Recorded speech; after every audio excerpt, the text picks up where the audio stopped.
Poem 7. 5 Modern Haiku. Summary. A haiku is a concise Japanese poem with 17 syllables arranged in 5-7-5 format. Originating in the 17th century from the Renga tradition, haiku gained independence in the 19th century. It must include a seasonal reference, a pivotal element. A cutting word divides distinct images or ideas. Matsuo Basho, Yosabuzen, Kobayashi Isa, and Masaka Shiki, known as the Great Four, set the standard for haiku in Japan. Their works inspire modern haiku writers worldwide. While non-Japanese poets embrace the form, they often deviate from strict Japanese conventions. Haiku enjoys popularity in Nepali literature, with notable writers like Ubi Subedi, Padma Devkota, and Ram Kumar Pandey. The first haiku vividly portrays the fragility of an apple blossom as it sways on a sun-drenched branch, burdened by the presence of buzzing bees. The imagery captures a delicate moment in nature, highlighting the blossom's vulnerability under the collective weight of the industrious insects. The poet, Richard Wright, encapsulates a transient yet significant interaction between the natural elements, offering a poignant reflection on the interconnectedness of life in the natural world. The haiku's concise and evocative language invites readers to appreciate the beauty and transience of this fleeting scene, creating a poignant resonance with the cycles of nature. The second haiku by Alexis Rotella presents a vivid image of contemplation amid a stark urban landscape. The neon, colorless, window implies a city setting, where artificial lights contrast with the absence of natural hues. The crystal, clear, gazer suggests someone with a perceptive, unclouded gaze, perhaps reflecting on the world outside. This individual stares into winter rain, a solitary act that symbolizes introspection and a connection with the seasonal melancholy. The juxtaposition of the vivid term neon with the parenthetical colorless adds depth, highlighting the artificiality of urban life. Overall, the haiku captures a moment of quiet observation and introspection amidst the cold, urban environment. The third haiku by Huguette Ducharme, a profound transformation, is captured in just 3 lines. The first line, a 2-3 steps, implies the initial attempts of a baby learning to walk, taking only a couple of steps at a time. This evokes a sense of early development and tentative progress. The second line, this morning baby becomes, signifies a significant milestone, marking the transition from crawling to walking. It's a pivotal moment in a child's growth. The concluding line, a pedestrian, beautifully encapsulates this shift, portraying the child now as a walker, navigating the world on 2 feet. The haiku beautifully celebrates the ordinary yet extraordinary journey of a child's first steps. Don Eulert's haiku paints a vivid scene of a high desert winter. The opening line, high desert winter, sets the stage, evoking an image of a cold, arid landscape. The following line, creaks from a run of new frogs, introduces an unexpected element of life and activity in this seemingly desolate environment. The imagery of new frogs suggests a fresh generation, bringing a sense of renewal and vitality to the winter setting. The onomatopoeic grack. Grack in the final line mimics the croaking sound of an old frog, emphasizing the presence of both young and old members of this amphibian community. Overall, the haiku beautifully captures the dynamic and resilient nature of life in the desert, even during the winter months. Ezra Pound's haiku is a vivid portrayal of a fleeting moment amidst a bustling crowd. The first line, the apparition of these faces in the crowd, conjures an image of faces emerging and disappearing in the midst of a busy gathering. This evokes a sense of transience and impermanence. The second line, petals on a wet, black bough, introduces a metaphor likening the faces to delicate flower petals resting on a rain-soaked, dark branch. This comparison conveys a sense of fragility and vulnerability. The contrast between the ephemeral faces and the enduring, rain-soaked bough encapsulates the transient nature of human existence amid the enduring backdrop of the world. Multiple choice questions. 1. A Japanese haiku is a poem in exactly 17 A. Lines. B. Words. C. Syllables. D. Stanzas. 2. Word is the most important feature of a haiku. A. Technical. B. Metaphorical. C. Symbolic. D. Seasonal. 3. The word neon signifies a object. A. Very bright. B. Red color. C. White color. D. Colorless. 4. The word grak is an example of A. Onomatopoeia. B. Simile. C. Archaism. D. Neology.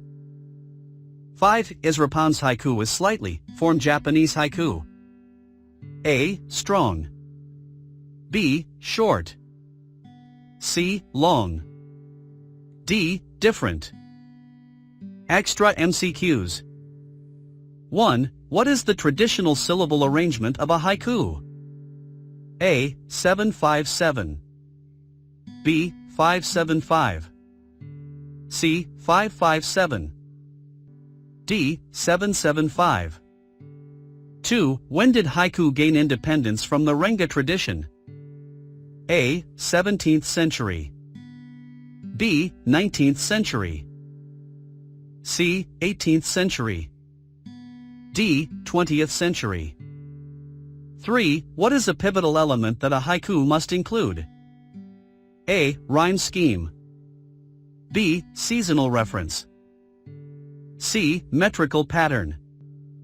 D. Alliteration. 4. What is the role of a cutting word in a haiku? A. Introduces a new idea. B. Separates distinct images or ideas. C. Adds emphasis to a specific word. D. Indicates the end of a line. 5. Who are the 4 renowned haiku poets known as the Great Four? A. Richard Wright, Alexis Rotella, Huguette Ducharme, Don Eulert. B. Matsuo Basho, Yosa Buzan, Kobayashi Isa, Masaka Shiki. C. Ezra Pound, Abhi Subedi, Padma Devkota, Ram Kumar Pandey. D. None of the above.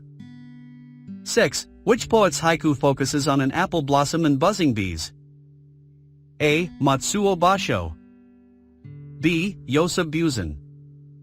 C. Kobayashi Isa. D. Richard Wright. 7. What does the phrase neon, colorless, window suggest in the second haiku? A brightly lit window in a city. B. A window lacking vibrant colors. C. A window with neon lights. D. A window with no glass. 8. What is the significance of the term crystal, clear, gazer in the second haiku? A. Someone with a perceptive gaze. B. Someone looking at crystals. C. Someone with a cloudy vision.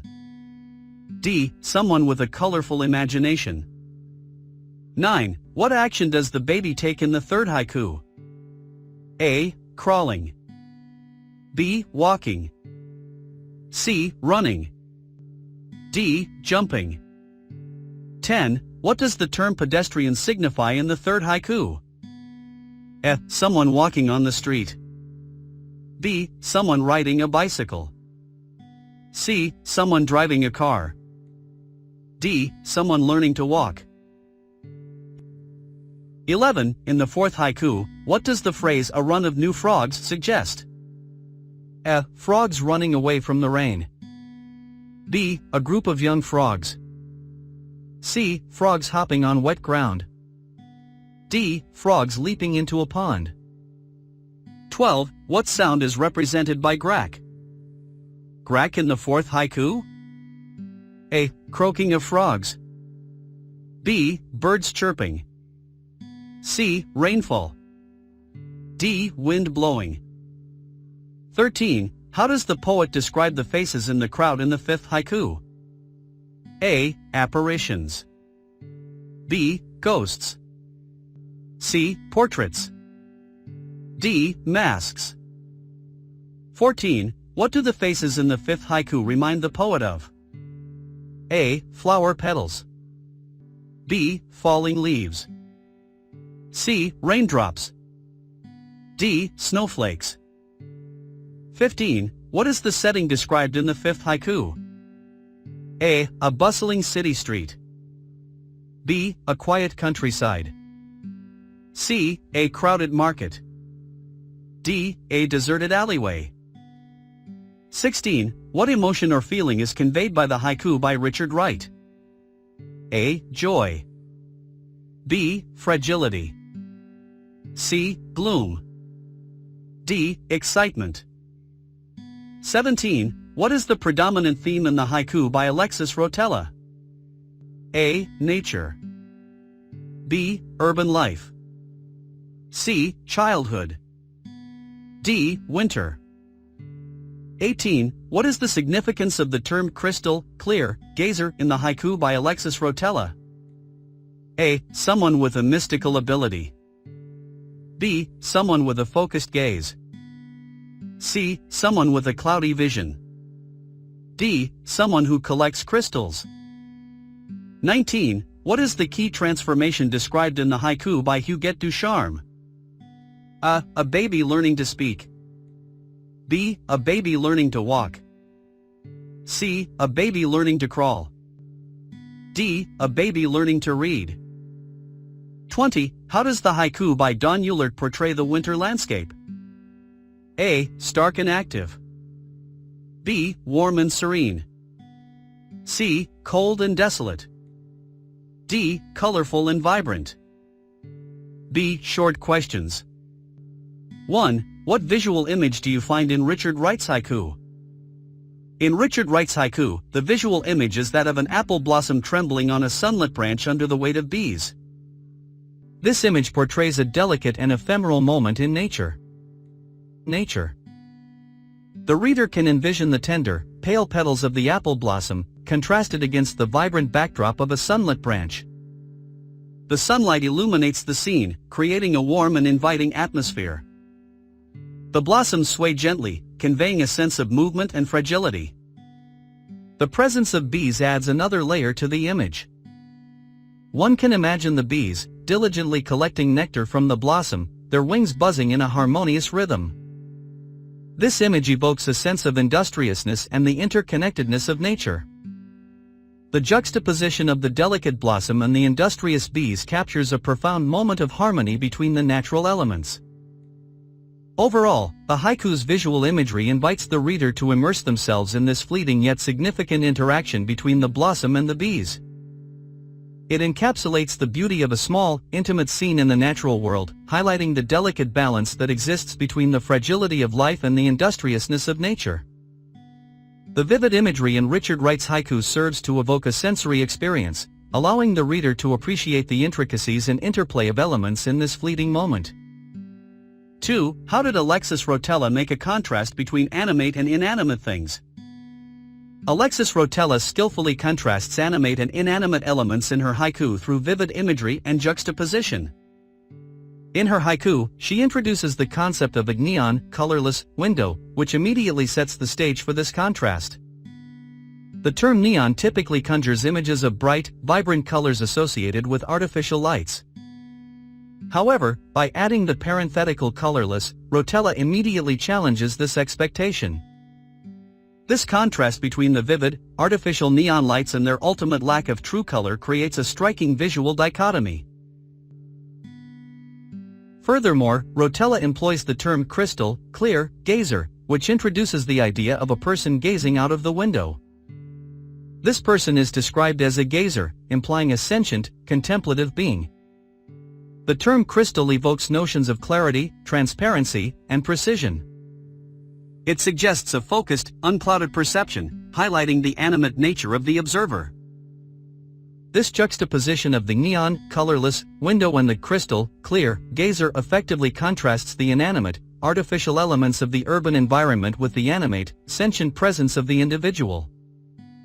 It captures the interplay between the sterile, man-made world and the living, perceptive consciousness within it. This contrast ultimately serves to emphasize the profound solitude and introspection of the observer as they contemplate the world beyond the window, creating a poignant reflection on the human experience in an urban landscape. 3. What kind of joy is expressed by Huguette Ducharme in the haiku? Huguette Ducharme expresses the joy of witnessing a significant developmental milestone in the haiku. The haiku begins with the line, a 2-3 steps, which suggests the initial attempts of a baby learning to walk. This moment is filled with a palpable sense of anticipation and excitement, as the child takes those tentative first steps. The use of numbers, 2-3, implies a countdown or a progression, emphasizing the significance of each step in this journey. The line, "This morning baby becomes," further underscores the transformative nature of this moment. It signifies a pivotal transition, marking the shift from being dependent on crawling to gaining the newfound ability to walk independently. This milestone brings forth a sense of accomplishment, not only for the child but also for those witnessing this achievement. The concluding line, "a pedestrian," beautifully encapsulates the joy of this newfound mobility. The word pedestrian typically refers to someone walking on a road or pathway. In this context, it celebrates the child's entry into the world of walkers, navigating their surroundings on 2 feet. It signifies a moment of triumph and elation for both the child and those who share in this milestone. Overall, Hugues Ducharme's haiku conveys a sense of joy that arises from witnessing and celebrating the transformative moment when a baby takes their first steps. It captures the profound sense of accomplishment and the boundless potential that comes with this significant developmental leap. 4. Which image is dominant in Don Eulert's haiku? In Don Eulert's haiku, the dominant image is that of a high desert winter. The opening line, "High desert winter," immediately establishes the setting and serves as a focal point for the entire haiku. This line paints a vivid picture of the environment, conjuring imagery of a cold, arid landscape characteristic of a high desert in winter.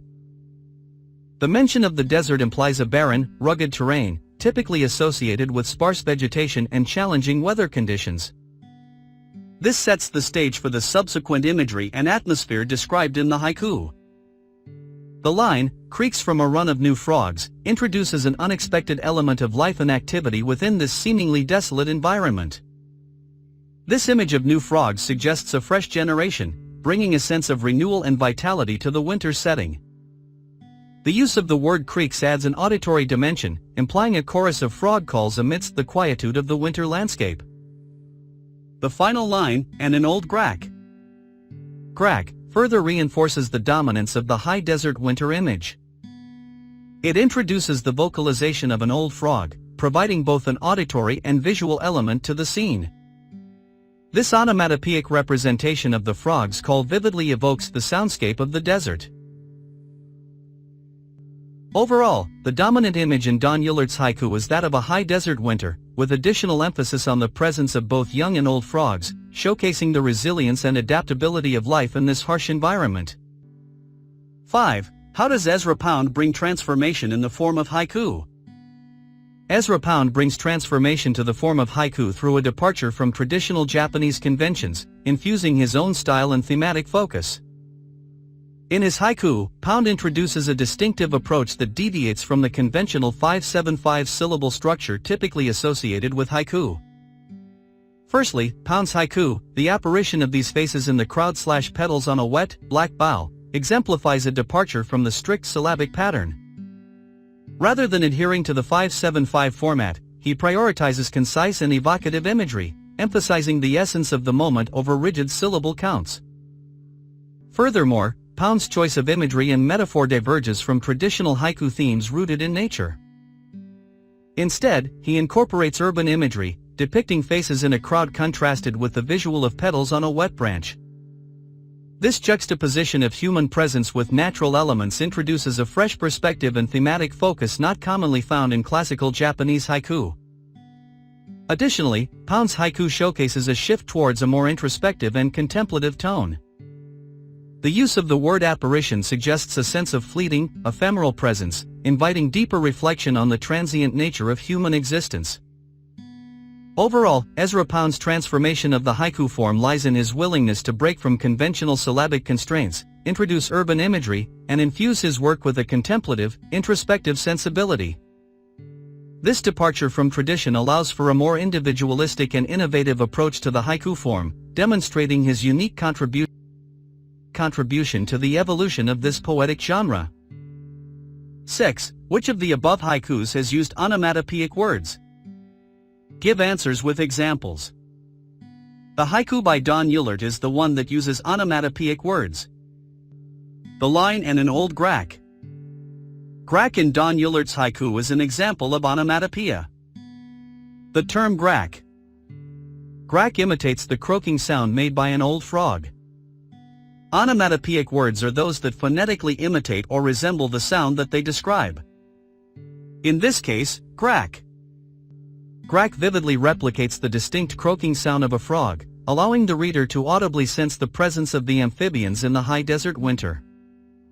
This onomatopoeic element adds an auditory dimension to the haiku, enhancing the reader's sensory experience. It immerses them in the environment described by the poet, allowing them to imagine the sound of the frogs in the winter landscape. The use of onomatopoeia in this haiku also serves to create a more vivid and immersive imagery, bringing the scene to life for the reader. It adds a layer of realism and immediacy to the description, allowing the reader to almost hear the croaking of the frogs in the high desert setting. Overall, Don Eulert's haiku effectively employs onomatopoeia to enhance the sensory experience and vividly depict the presence of frogs in the winter landscape, contributing to the overall atmosphere and imagery of the poem. 7. Poets often use visual, vision, olfactory, smell, gustatory, taste, auditory, sound, and kinesthetic, movement, images. Which of these 5 images have been used in the above haikus? Give answer with examples of images. In the above haikus, various sensory images are employed to evoke a rich and vivid experience for the reader. Specifically, visual, auditory, and kinesthetic images are prevalent. Visual imagery is prominently featured in several haikus. For instance, in Richard Wright's haiku, the poet paints a visual image of an apple blossom trembling on a sunlit branch. The reader can vividly picture the delicate petals and the sun-drenched backdrop. Similarly, Alexis Rotella's haiku introduces visual imagery with the mention of a neon, colorless, window, conjuring an image of an illuminated window in an urban setting. Auditory imagery is also present in the haikus. In Don Eulert's haiku, the use of onomatopoeic words like grack. Grack mimics the croaking sound of frogs. This auditory element immerses the reader in the high desert environment, allowing them to almost hear the frogs' calls. Kinesthetic imagery, which pertains to movement, is subtly present in Huguette Ducharme's haiku. The line "a 2-3 steps" evokes a sense of movement, as the baby takes tentative steps in the process of learning to walk. This image conveys a feeling of progress and development. While the haikus do not specifically incorporate olfactory or gustatory imagery, they predominantly focus on visual and auditory elements to create a vivid sensory experience for the reader. These sensory images serve to enhance the reader's immersion in the scenes described by the poets, allowing them to connect more deeply with the moments captured in the haikus. 8. Write a short note on the use of metaphors used in the above haikus. Metaphors, which are figures of speech that involve comparing one thing to another in order to convey a deeper meaning, are not explicitly present in the provided haikus. Instead, the haikus primarily rely on vivid imagery and sensory descriptions to evoke emotions and paint vivid scenes. For example, in Richard Wright's haiku, the phrase "trembling on a sunlit branch" is not a metaphor but a literal description of an apple blossom swaying in the sunlight. Similarly, in Alexis Rotella's haiku, the terms neon, colorless, window and crystal, clear, gazer are not metaphors, but rather descriptions that juxtapose elements of urban life and introspection. In Huguette Ducharme's haiku, the phrase "a 2-3 steps" is a straightforward description of a baby's attempts at walking, without utilizing metaphorical language. The haiku focuses on capturing the developmental milestone in a literal sense. Don Eulert's haiku, while rich in imagery, also does not incorporate metaphors. The lines "creaks from a run of new frogs" and "an old grack." Grack are descriptive of the sounds of frogs in a high desert winter, without resorting to metaphorical comparisons. Finally, in Ezra Pound's haiku, the lines "the apparition of these faces in the crowd" and "petals on a wet, black bough" are presented as vivid observations rather than metaphors. The imagery conveys the fleeting nature of human existence, without the use of metaphorical language. The provided haikus predominantly rely on vivid and evocative descriptions rather than metaphors to convey their intended meanings and emotions. C. Long questions. 1. Which of the above haikus is an ideal example in terms of line/syllable arrangement and cutting? Among the provided haikus, the one that serves as an ideal example in terms of line/syllable arrangement and cutting is the haiku by Richard Wright. An apple blossom, trembling on a sunlit branch, from the weight of bees. This haiku adheres closely to the traditional haiku structure, with a 5-7-5 syllable arrangement in its 3 lines. The first line contains 5 syllables, the second line contains 7, and the third line concludes with 5, maintaining the prescribed syllabic pattern of a haiku. Additionally, the haiku effectively employs a cutting technique, which separates distinct images or ideas. In this haiku, the poet employs a vivid image of an apple blossom swaying on a sunlit branch, juxtaposed with the weight of bees. This contrast creates a clear division between the delicate beauty of the blossom and the industrious activity of the bees, emphasizing the dynamic interaction between nature and its inhabitants. Furthermore, the haiku adheres to the traditional thematic focus on nature, incorporating elements of the natural world, apple blossoms and bees, which is a characteristic feature of classical haiku. In summary, Richard Wright's haiku stands out as an ideal example in terms of line/syllable arrangement and cutting. It maintains the 5-7-5 syllable structure, utilizes a cutting technique to create a distinct separation of images, and focuses on elements from the natural world, embodying the essence of a traditional haiku. 2. Write a paragraph on haikus then and now. Haikus, originating from Japan, have evolved significantly over time, adapting to different cultural contexts and artistic interpretations. Initially, haikus were a product of the Renga tradition in the 17th century, with the first 3 lines, known as haku, setting the tone for the entire poem. It wasn't until the 19th century that haikus gained independence as a distinct poetic form. Traditional haikus adhered strictly to a 5-7-5 syllable structure, typically focused on nature and incorporating a seasonal reference.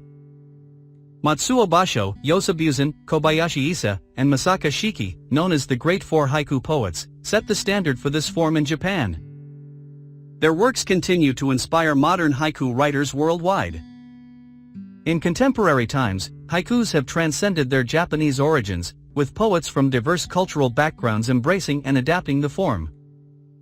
Non-Japanese poets have brought their unique perspectives, often deviating from the rigid syllabic and thematic constraints of traditional haikus.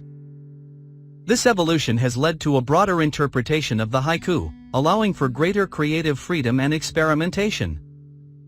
Themes range from introspective reflections to urban life, capturing a wide array of human experiences. Additionally, contemporary haikus frequently utilize enjambment, juxtaposition, and other literary techniques to convey nuanced emotions and imagery. Moreover, the digital age has facilitated the global dissemination of haikus through various online platforms, creating a vibrant and dynamic community of haiku enthusiasts. Social media platforms and online forums serve as spaces for poets to share their work, exchange feedback, and participate in collaborative projects. This digital landscape has not only widened the reach of haikus but also fostered a sense of interconnectedness among poets across the globe. In essence, the evolution of haikus from their traditional Japanese roots to their contemporary manifestations reflects the adaptability and enduring appeal of this poetic form. It has transcended cultural boundaries, allowing for a rich tapestry of voices and perspectives to contribute to the ongoing legacy of haiku poetry. 3. Introduce each of the above haiku poets in short. Haiku is a concise form of poetry originating from Japan. It consists of 3 lines with a syllable pattern of 5-7-5, totaling 17 syllables.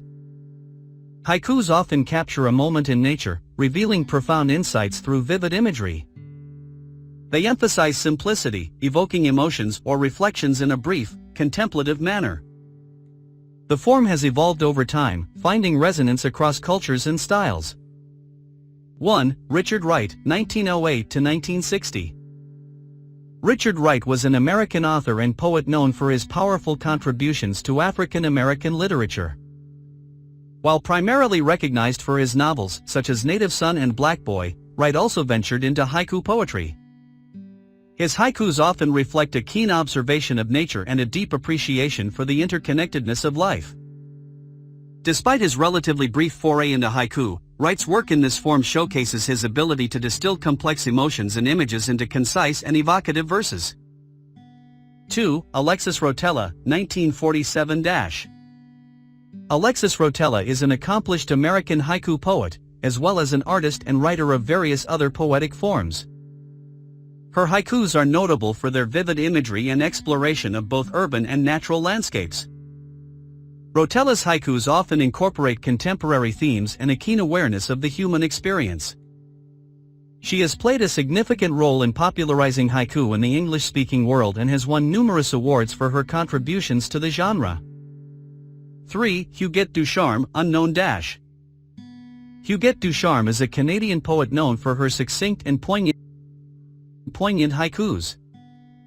While relatively less known compared to some of her contemporaries, Ducharme's work stands out for its simplicity and ability to capture significant moments in everyday life. Her haikus often explore themes of growth, transition, and the profound beauty found in ordinary experiences. Though details about her life are limited, Ducharme's contributions to haiku continue to be appreciated by enthusiasts of the form. 4. Don Eulert, unknown Don Eulert is an American haiku poet recognized for his ability to vividly capture natural scenes and moments. His haikus often showcase a deep appreciation for the natural world, particularly in environments like the high desert. While there is limited biographical information available about Eulert, his haikus resonate with readers through their immersive and evocative imagery, reflecting his keen sensitivity to the intricacies of the natural world. 5. Ezra Pound, 1885 to 1972. Ezra Pound was an influential American modernist poet, critic, and translator. While not primarily known for haiku, he experimented with the form and made notable contributions to its development in English literature. Pound's haikus often depart from traditional Japanese conventions, showcasing his innovative approach to poetic expression. His work in haiku reflects his broader contributions to modernist poetry and his willingness to challenge established literary norms. 4. Try to compose a few haikus so as to recite them in the class. Haiku is a concise form of poetry originating from Japan. It consists of 3 lines with a syllable pattern of 5-7-5, totaling 17 syllables. Haikus often capture a moment in nature, revealing profound insights through vivid imagery.